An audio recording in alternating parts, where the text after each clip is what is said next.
Hello everyone, today we'll be talking about two genetic disorders that resulted from mutation, sickle cell anemia and Tay-Sachs disease. We have Yankai, Emilia, Elias, Rehana and Vaibhav working in this team. Our objectives will be the overview of sickle cell anemia and Tay-Sachs disease, their global and local statistics, the group of people that are at risk, the pedigree chart for each disease, possible effects to the mutation, probability of the family members at risk, and last but not least, the conclusion. The genetic disorder, sickle cell anemia, causes the normal red blood cells, which are disc-shaped, to appear as a sickle, which could promote blocking in the blood vessels and prevent proper transportation of blood throughout the body. This will lead to probable tissue damage, fatigue, and pain in the arms and legs of the person with the disorder. Sickle cell anemia is an autosomal recessive genetic disorder that is passed down through offsprings. This would mean that a set of 2 copies of the gene are required in an individual for it to be expressed and to have the sickle blood cells. Sickle cell anemia is the result of the substitution point mutation on chromosome 11, which is responsible for the beta hemoglobin protein chain. Looking at the statistics, in America, 300,000 infants are born with the disease annually. 1 in 500 Americans are affected, and 1 in 12 African Americans are at least carriers of the disease. In Malaysia, however, 1% of the Malaysian population, or roughly 300,000 plus, of the population have the disease as carriers. When talking about the susceptibility, there are no age groups where the sickle cell anemia will appear and disappear, since it's a genetic disorder and it's not as simple as a common flu. The prevalence shown amongst age groups of young children up to elderlies who range more than 50 years old or at 50 years old show no real significant difference in the prevalence, which would roughly range from 6.4% to 7.4%. The only key different aspect to acknowledge is that elderlies may be more susceptible to the symptoms of the disorder due to their weakened immune systems and bodily functions. People from regions that have endemic malaria are more likely to be carriers. This includes people from Africa, India, Saudi Arabia, as well as the Mediterranean. And from here, the pedigree tree shows how the genetic disorder will be passed on from parents to offsprings, where females would need 2 copies of the genes for it to be expressed, and males will only need 1 copy of the gene for it to be expressed. According to the Dina and her family's pedigree, Dina is the carrier of the disorder. This indicates that her offspring will have a 50-50 chance of being normal or carriers of the disease if her partner is free from sickle cell anemia disorder. Meanwhile, if she marries to a disease carrier husband, their kids will be 25% normal, 50% carriers of the disease, and 25% inherited the disease. Sickle cell anemia is caused by germline cell mutations. It is possible that it will be passed down to the offspring, and if the generation continues to reproduce, it will be a never-ending cycle. Sickle cell anemia is an autosomal recessive illness, which means it may be passed down to kids but may skip a generation, since it requires 2 defective alleles, 1 from each parent. Otherwise, the offspring will simply be a carrier of the disease or a normal individual. Besides that, sickle cell anemia is caused by a single mutation in the beta globin gene. On both homologous chromosome 11, there is a single point mutation in exon 1.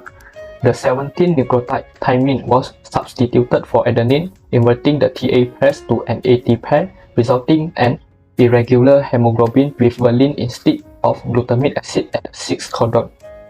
When the negatively charged glutamic acid is eliminated, electrophoretic mobility is also affected, and when the oxygenated valine enhances hydrophobic contact with other sickle hemoglobin molecules. As a result, sickle hemoglobin molecules cluster in large numbers in the erythrocyte, generating hemoglobin polymers that affect the architecture of the red blood cell, a condition known as sickling.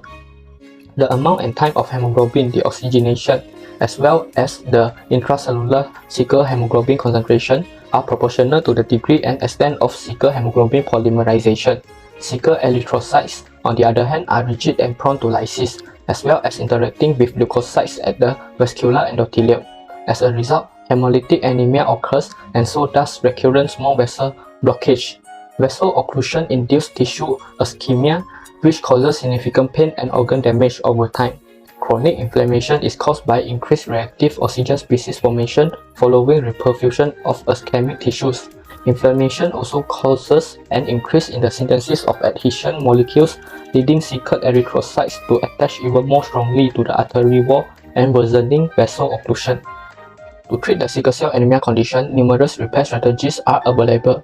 Blood and exchange transfusions are one of the most popular mechanisms. Transfusions of healthy and normal red blood cells stimulate a rise in hemoglobin level in sickle cell anemia patients. As a result, it has the potential to lower the amount of abnormal red blood cells in patients. Furthermore, blood transfusions lower the percentage of sickle hemoglobin erythrocytes, limit their formation, and hence minimizes hemolysis. It also reduces the chances of vessel occlusion and ischemia.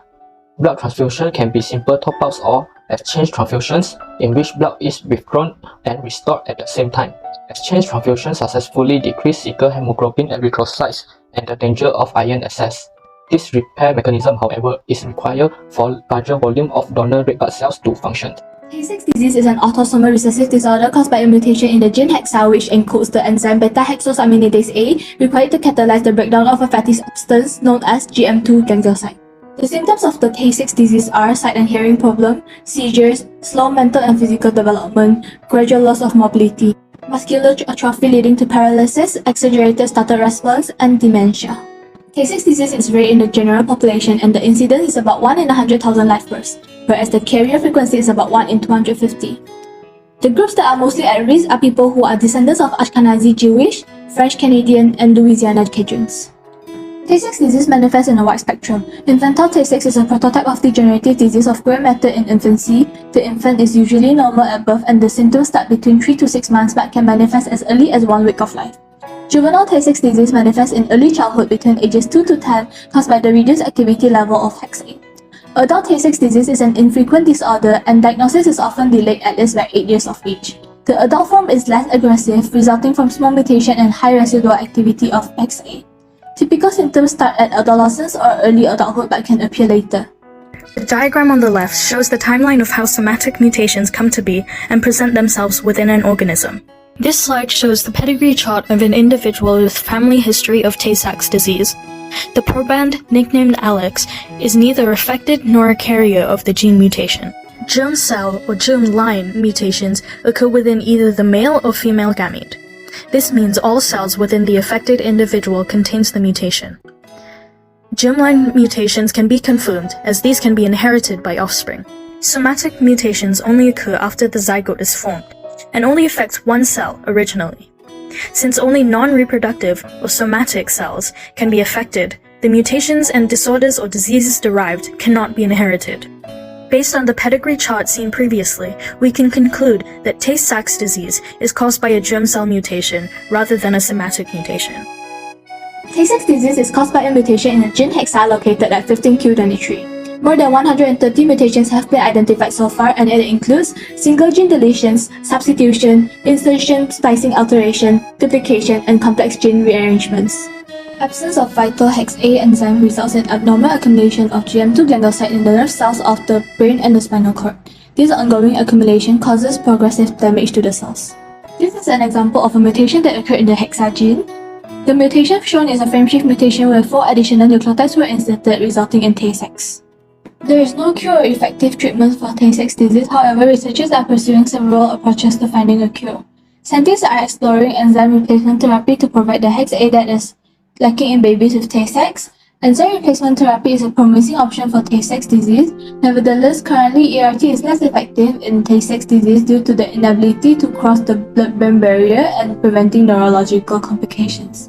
Enzyme-enhancing therapy provides strategies to reduce the substrate with the use of molecules called chaperones to stabilize the enzymes.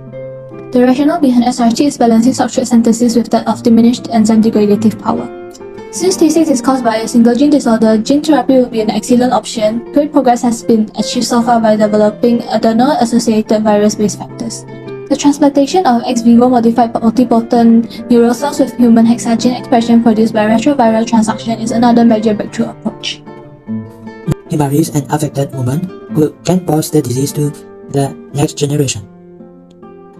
If Alex's brothers decide to have children instead, 50% of them would be a carrier of the disease, while 25% would be affected, and the other 25% would be normal, would not carry a disease or have it. On the other hand, if Alex's sister decides to have children, and she marries a heterozygous male, half of the offspring would be carriers, while the other half would be affected. However, since Alex's sister is homozygous for the disease and decides to marry someone who is homozygous as well, then all the children will be affected. Tay-Sachs disease, or TSD, can be classified as an autosomal recessive disorder and is caused by a mutation on the hexa gene. TSD can be caused by the absence of a vital enzyme called hexose imidase A, and therefore fatty substances cannot be broken down that as a result accumulate in the nerve cells.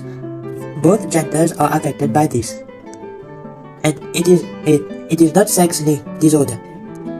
However, symptoms and severity of the disease vary with age. People with TSD usually suffer from paralysis as nerve cells and spinal cord are affected. As for sickle cell anemia, this is caused by a mutation that occurs on chromosome 11. It is a type of point mutation where there is a base substitution from glutamic acid to valine. As for sickle cell anemia, normal red blood cells are distorted to a sickle-like shape due to a type of point mutation. In this point mutation, glutamic acid is converted to valine. This congests circulatory systems like veins or arteries, and this results in organ damage. Symptoms usually vary in severity, and this disease can be detected by carrying out hemoglobin electrophoresis.